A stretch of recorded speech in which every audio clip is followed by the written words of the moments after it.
Hey guys, what is going on? And welcome back to another episode of Career Mode. This is episode number 17, and here's what's coming up in today's episode. We have struggled quite a bit against teams in the bottom end of the table this season. They're lining with a good 4-4-2 as well, with a very good front duo of Zay Luis and Andre Gray.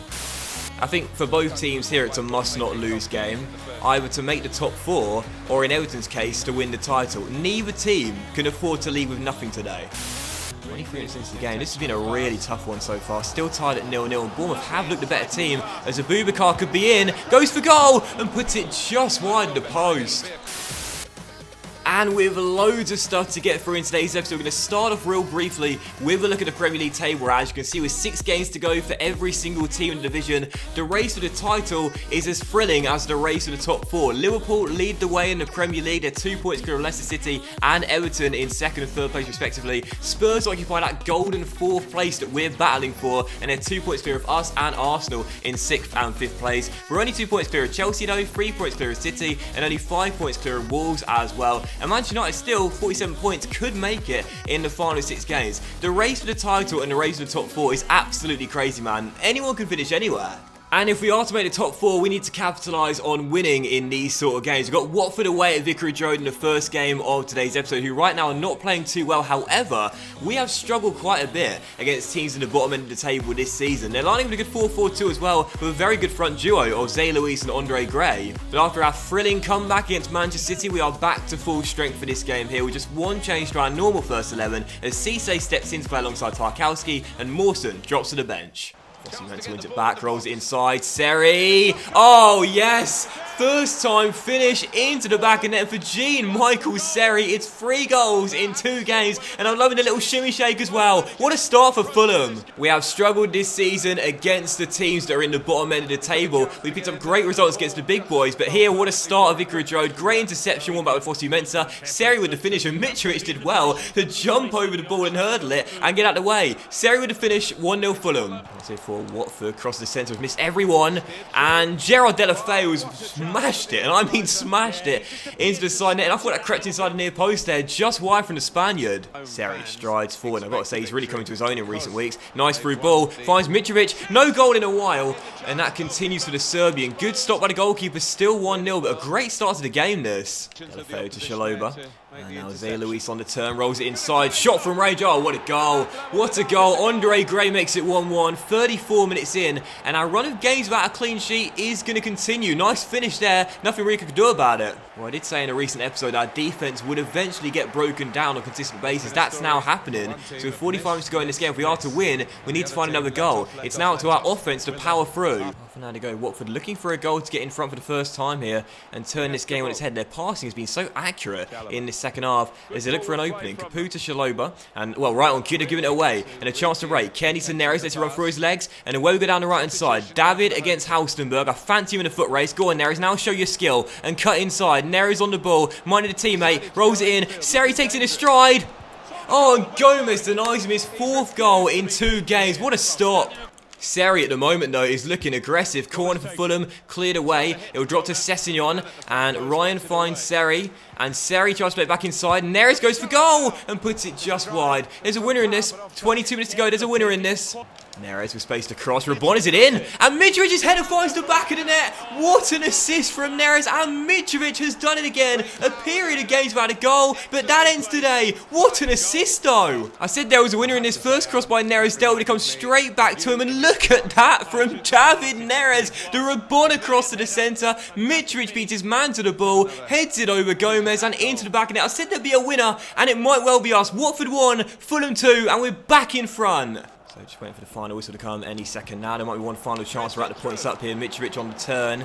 Plays it through to Neres, and this will do it. It's David Neres. Oh, great save by Gomez, but the rebound turned in, and I think that was Seri. I think Seri's done it again. No, it was Baker. Baker scores his 1st goal for the club, and the teenager wraps the points up. Watford 1, Fulham 3. We leave it late but get the victory. Great save by Gomez to deny Neres, but for Jay Baker, the teenager, first to react. Look at that brilliant technique with the left foot acrobatic kick into the back of net. Watford 1, Fulham 3, game over, 3 points in the bag. And the final whistle blown directly from kickoff. That was a thriller. Full credit to Watford though, that was a really, really good game, very entertaining, but most importantly, we lead with a W. What a win.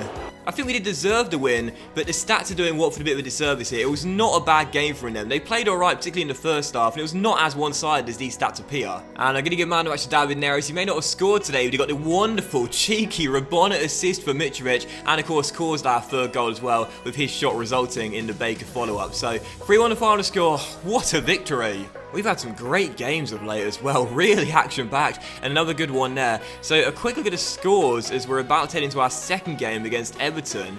And as you can see by the table, that victory has put us into the top 4, but only momentarily by a point against Spurs, and they've got a game in hand as well. So 5 games to go. We're in there for now, but come the game against Everton, we might be out of it again.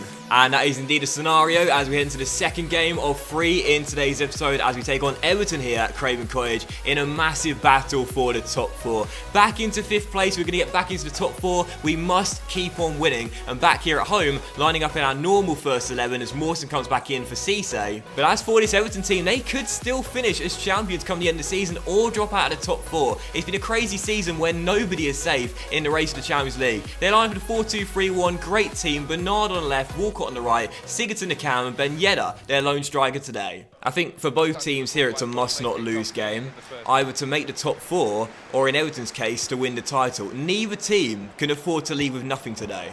Good start to the game is from Fulham. We're sort of pending our own half right now, 10 minutes in, and our passes keep going astray, whereas Everton's are really accurate. Ben Yedder goes for goal from a tight angle, puts it wide. This is not the start to a big top 4 clash we wanted. We're all over the place to begin with. We've got to turn this round. Seri tries to win it back, but lost out in 50-50, and now Ben Yedder is in behind Mawson and Tarkowski. He's one-on-one with Rico, and he's put it off target. No, Rico saved it. Sergio got a touch there. I saw the lino flagging for a corner, and Sergio Rico hasn't kept a clean sheet in a while, but that is a really important save. This has been a poor game so far from Fulham. We are 7 minutes into the second half, and I have not played well, and Everton have been a much better team. Ben Yedder's crossed the far post, a deep one, and Bernard goes for the acrobatic kick, but scuffs it a bit into the turf and behind for a goal kick. 10 minutes now after the restart, still 0-0. It's all Everton. We can't get out of half. But now we can, as Fossey meant to release his Neres down the right-hand side. And he's got Galloway to beat, and Neres has beaten him. Wonderful from David Neres. Great work, and the cross ain't bad either,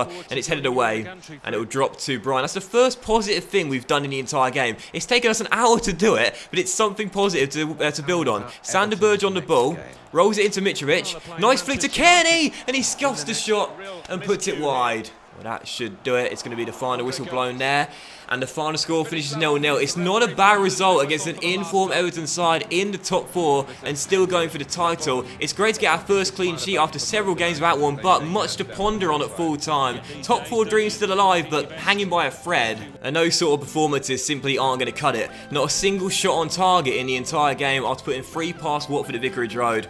Not good enough. However, one of the reasons we couldn't score today is because Everton's back line was superb. Bayerine and Michael Keane will share the champagne, both putting really good displays in their back 4. And so here we go again, a look at the fixtures where Spurs beat Huddersfield. Newcastle does a favour with the victory over Leicester, and I missed the Manchester City result. However, into the table, we can see we're now 4 points behind Spurs.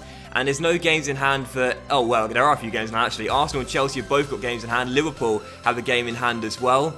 So 4 points behind Spurs now, 4 games to go. Again, they're still alive, our top 4 dreams, but they've taken a massive blow there at Craven Cottage. So jumping into our third and final game of today's episode as we travel away from home to take on Bournemouth at Vitality Stadium, where I would say we need to return to winning ways to have any realistic chance of making the top 4. Eddie Howe's side lineup in a 4-4-1-1 with a great midfield and attack with Stanislas on the left, Lazari on the right, Defoe to Cam, and Abubakar, their striker. But as for us, no changes to our team despite the draw against Everton last weekend, lining up in the same 4-3-3 with the same set of players. We don't want the same result. We need a victory. Come on, Fulham. 23 minutes into the game. This has been a really tough one so far. Still tied at 0-0, and Bournemouth have looked the better team as Abubakar could be in, goes for goal and puts it just wide of the post.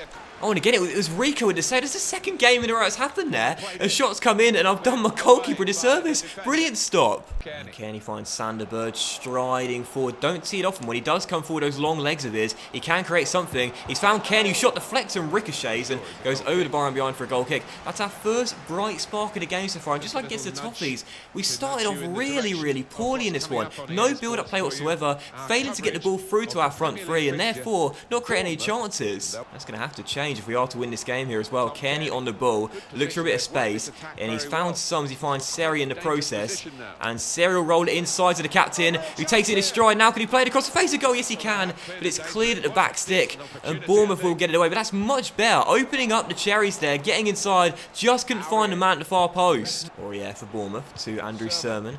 And now Lazari to Lerma. Nice ball inside. Oh, what a block. What a block by Mawson on Defoe. And Rico makes the save from the follow-up. It's been all Bournemouth in this game. See the top left there, 60% possession. We're yet to get going. Sure, stand up, win that. There we go, big strong header. And now Neres on the ball. Looks for a bit of space. Can he roll it through to Mitrovic onside? You know. He's put it wide. Oh, I don't believe it. It fell to the right man, that chance. It fell to the top scorer, but it was my fault. I had more time than I realised. Could have taken a touch and gone to his preferred right foot as I put it wide of the post. 0 to the final score, back-to-back clean sheets, but 2 points from 6. That's not going to get us in the top 4. Bournemouth played better in this game and could have nicked it had it not been for Sergio Rico. We left it far too late to create our chances here. And that's why man of the match is going to go to one of our players of the season. Sergio Rico on loan from Sevilla. Once again, another man of the match display and another clean sheet for the boy right now, leading the way in terms of clean sheets this season. So, that will end today's episode off. We'll end it by taking a look at the league table where Arsenal beat Crystal Palace, Chelsea beat Burnley. I missed the rest of the scores there, but we stay in 6th place. We're 3 points behind Spurs. However, Tottenham do have a game in hand and therefore can go 6 points clear with 3 games to go. We might would have blown it come the end of the season. There is still a chance we can make top 4, but 2 damaging results there. And unfortunately, we're still on the outside looking in. But that will end today's episode of Career Mode, guys. So a big thank you for watching. I hope you have enjoyed it. And if you did enjoy today's episode, then please do drop a like, as likes are, of course, very much appreciated. And it will help channel out as well. Much love to you all. Have a fantastic day. Just 2 episodes remaining in the season. 3 games to go. Can Fulham get back into the top 4? We'll find out very soon. Thanks for watching, guys. Much love. And I'll see you for the next episode very soon. Bye-bye.